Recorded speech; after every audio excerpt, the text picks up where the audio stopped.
नमस्कार दोस्तों, आप सभी का स्वागत है। आज के इस वीडियो में हम श्रीमद् भगवत गीता के 8वें अध्याय का महात्म्य पढ़ेंगे। चलिए शुरू करते हैं। भगवान शिव कहते हैं, देवी अब 8वें अध्याय का महात्म्य सुनो। उसके सुनने से तुम्हें बड़ी प्रसन्नता होगी। लक्ष्मी जी के पूछने पर भगवान विष्णु उन्हें इस प्रकार अष्टम अध्याय का महात्म्य बतलाया था। दक्षिण में आमदर्कपुर नामक एक प्रसिद्ध नगर है। वहाँ भाव शर्मा नामक एक ब्राह्मण रहता था, जिसने वेश्या को पत्नी बनाकर रखा था। वह मांस खाता, मदिरा पीता, श्रेष्ठ पुरुषों का धन चुराता, पराई स्त्रियों से व्यभिचार करता और शिकार खेलने में दिलचस्पी रखता था। वह बड़े भयानक स्वभाव का था और मन में बड़े बड़े हौसले रखता था। एक दिन मदिरा पीने वालों का समाज जुटा था। उसमें भाव शर्मा ने भरपेट टाड़ी पी खूब गले तक उसे चढ़ाया। अंततः अर्जुन से अत्यंत पीड़ित होकर वह पाप आत्मा कालवश मर गया और बहुत बड़ा ताड़ का वृक्ष हुआ। उसकी घनी और ठंडी छाया का आश्रय लेकर ब्रह्म राक्षस भाव को प्राप्त हुए कोई पति पत्नी वहां रहा करते थे। उनके पूर्व जन्म की घटना इस प्रकार है। एक कुशीबल नामक ब्राह्मण था, जो वेद वेदांग के तत्वों का ज्ञाता, संपूर्ण शास्त्रों के अर्थ का विशेषज्ञ और सादासारी था। उसकी स्त्री का नाम कुमति था। वह बड़े खोटे विचार की थी। वह ब्राह्मण विद्वान होने पर भी अत्यंत लोभवश अपनी स्त्री के साथ प्रतिदिन भैंस, काल पुरुष और घोड़े आदि बड़े दानों को ग्रहण किया करता था, परंतु दूसरे ब्राह्मणों को दान में मिली हुई कौड़ी भी नहीं देता था।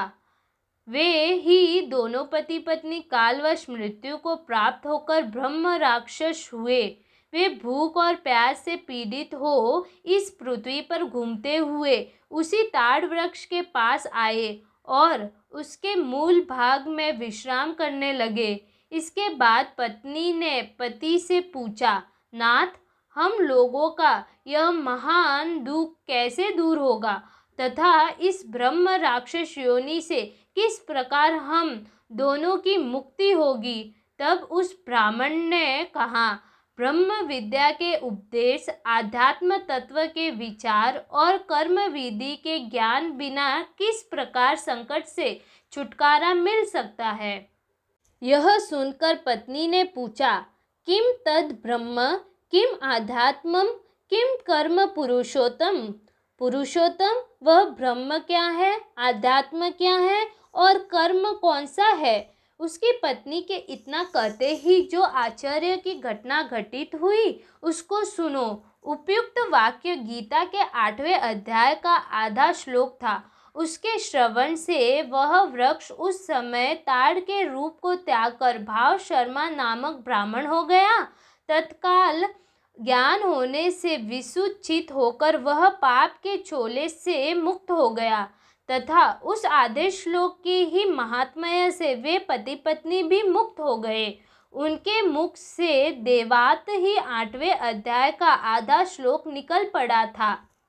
तदनंतर आकाश से एक दिव्य विमान आया और वे दोनों पति पत्नी उस विमान पर आरूढ़ होकर स्वर्गलोक को चले गए। वहाँ का यह सारा वृत्तांत अत्यंत आश्चर्यजनक था। उसके बाद उस बुद्धिमान ब्राह्मण भाव शर्मा ने आदर पूर्वक उस आधे श्लोक को लिखा और देव देव जनार्दन की आराधना करने की इच्छा से वह मुक्तिदायिनी काशीपुरी में चला गया। वहाँ उस उदार बुद्धि वाले ब्राह्मण ने भारी तपस्या आरंभ की। उसी समय क्षीर सागर की कन्या भगवती लक्ष्मी ने हाथ जोड़कर देवताओं के भी देवता जगतपति जनार्दन से पूछा, नाथ, आप सहसा नींद त्याग कर खड़े क्यों हो गए हो? श्री भगवान बोले, देवी, काशीपुरी में भागीरथी के तट पर बुद्धिमान ब्राह्मण भाव शर्मा मेरी भक्ति रस से परिपूर्ण होकर अत्यंत कठोर तपस्या कर रहा है। वह अपनी इंद्रियों को वश में करके गीता के 8वें अध्याय के आधे श्लोक का जप करता है। मैं उसकी तपस्या से बहुत संतुष्ट हूँ। बहुत देर से उसकी तपस्या के अनुरूप फल का विचार कर रहा था। प्रिय, इस समय वह फल देने को मैं उत्कंठित हूँ। पार्वती जी ने पूछा, भगवान श्री हरि सदा प्रसन्न होने पर भी जिसके लिए चिंतित हो उठे थे, उस भगवत भक्त भाव शर्मा ने कौन सा फल प्राप्त किया? श्री महादेव जी बोले, देवी, द्विज श्रेष्ठ भाव शर्मा प्रसन्न हुए भगवान विष्णु के प्रसाद को पाकर अत्यंतिक सुख यानी कि मोक्ष को प्राप्त हुए तथा उसके अन्य वंशज भी जो नरक यातना में पड़े थे उसी के शुद्ध कर्म से भगवत भाव को प्राप्त हुए। पार्वती, यह 8वें अध्याय का महात्म्य थोड़े में ही तुम्हें बताया है। इस पर सदा विचार करते रहना चाहिए। यहीं पर हमारा महात्म्य समाप्त होता है। अब हम शुरू करेंगे 8वां अध्याय। चलिए शुरू करते हैं। इस प्रकार भगवान के वचनों को न समझकर अर्जुन बोले, हे पुरुषोत्तम, जिसका आपने वर्णन किया वह ब्रह्म क्या है, आध्यात्म क्या है, कर्म क्या है और अधिभूत नाम से क्या कहा गया है, अधिदेव नाम से क्या कहा जाता है? हे मधुसूदन, यहाँ अधियज्ञ कौन है और वह इस शरीर में कैसे है? और युक्त चित्त वाले पुरुषों द्वारा अंत समय में आप किस प्रकार जानने में आते हो? इस प्रकार अर्जुन के प्रश्न करने पर श्री कृष्ण भगवान बोले, हे अर्जुन, परम अक्षर अर्थात जिसका कभी नाश नहीं हो, ऐसा सच्चिदानंद घन परमात्मा तो ब्रह्मा है और अपना स्वरूप अर्थात जीवात्मा आध्यात्म नाम से कहा जाता है तथा भूतों के भाव को उत्पन्न करने वाला शास्त्र विहित यज्ञ, दान और होम आदि के निमित्त जो द्रव्य आदि को का त्याग है वह कर्म नाम से कहा गया है। उत्पत्ति विनाश धर्म वाले सब पदार्थ अधिभूत है और हरिणमय पुरुष अधिदेव है।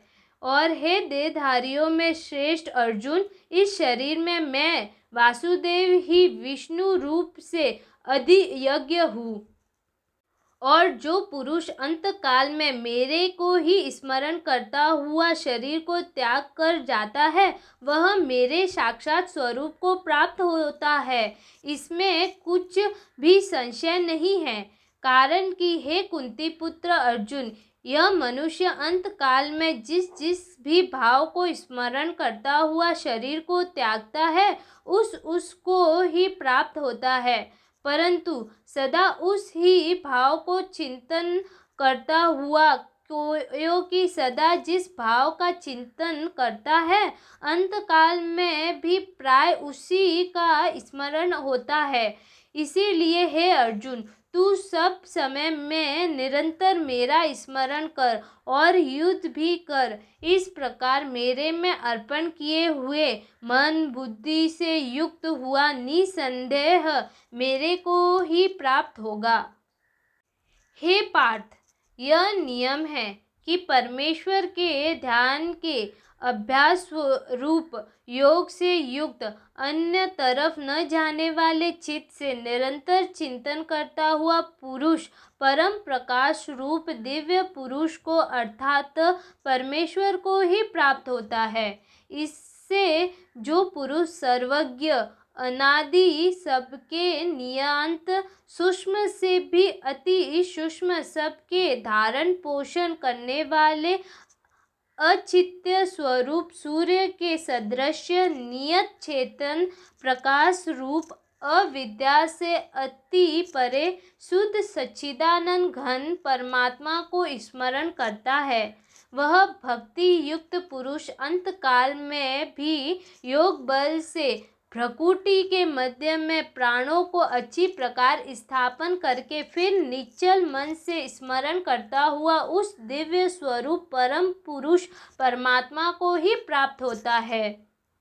हे अर्जुन, वेद के जानने वाले विद्वान जिस सच्चिदानंद घन रूप परम पद को ओकार नाम से कहते हैं और आसक्ति रहित यत्नशील महात्मा जन जिसमें प्रवेश करते हैं तथा जिस परम पद को चाहने वाले ब्रह्मचार्य का आचरण करते हैं, उस परम पद को तेरे लिए संक्षेप से कहूँगा। हे अर्जुन, सब इंद्रियों के द्वारों को रोककर अर्थात इंद्रियों को विषयों से हटाकर तथा मन को हृदय में स्थिर करके और अपने प्राणों को मस्तक में स्थापन करके योग धारणा में स्थित हुआ जो पुरुष ओम ऐसे इस एक अक्षर रूप ब्रह्म को उच्चारण करता हुआ और उसके अर्थ स्वरूप मेरे को चिंतन करता हुआ शरीर को त्याग कर जाता है, वह पुरुष परम गति को प्राप्त होता है।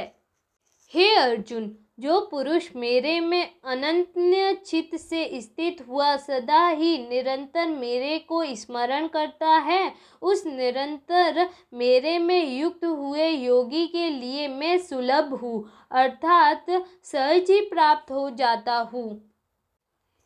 वे परम सिद्धि को प्राप्त हुए महात्मा जन मेरे को प्राप्त होकर दुख के स्थान रूप क्षण भंगुर पुनर्जन्म को नहीं प्राप्त होते हैं, क्योंकि हे अर्जुन, ब्रह्मलोक से लेकर सब लोग पुनरावर्ती स्वभाव वाले अर्थात जिनको प्राप्त होकर पीछा संसार में आना पड़े ऐसे हैं। परंतु हे कुंती पुत्र, मेरे को प्राप्त होकर उसका पुनर्जन्म नहीं होता है, क्योंकि मैं कालातीत हूँ और यह सब ब्रह्मादि को के लोग काल करके अवधि वाले होने से अनियत है।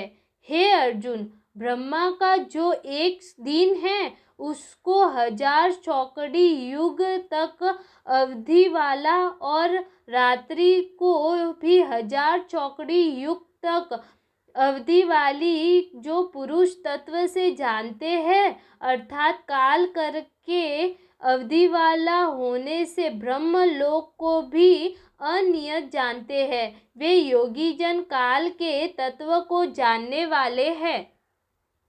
इसीलिए वे यह भी जानते हैं कि संपूर्ण दृश्य मात्र भूतगण ब्रह्मा के दिन में प्रवेश काल में अव्यक्त से अर्थात ब्रह्मा के सूक्ष्म शरीर से उत्पन्न होते हैं और ब्रह्मा की रात्रि के प्रवेश काल में उस अव्यक्त नामक ब्रह्मा के सूक्ष्म शरीर में ही लय होते हैं।